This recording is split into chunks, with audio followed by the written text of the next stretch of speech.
தேக்கை விட இதை ஒப்பிட்டு பார்த்தோம் அப்படின்னா, தேக்கு மரங்கள் 1 டன் இருக்குன்னா அது வந்து 10,000 40,000 ரூபா வரைக்கும் போகுது அப்படின்னா, இந்த தோதகத்தி மரத்தினுடைய இது வந்து பார்த்தீங்கன்னா 1,00,000 3,00,000 வரைக்கும் இதனுடைய விலை வந்து போயிட்டு இருக்கு.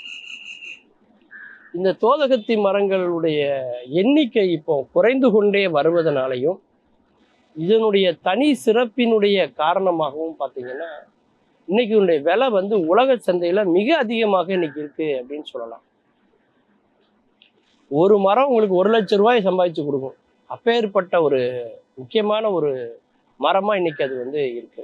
அந்த காலத்துல போர் வீரர்கள், மன்னர்கள் எல்லாம் ஈட்டி வந்து செய்யறதுக்கு எந்த மரத்தை பயன்படுத்தினாங்கன்னா, அந்த கூர்மையான அந்த இரும்பை வந்து இந்த தோதகத்தி மரத்துல தான் வந்து அதை வந்து பொருத்துனாங்க. அப்படி வலிமையான ஈட்டி செய்வதற்கு இந்த மரம் வந்து பயன்பட்டது.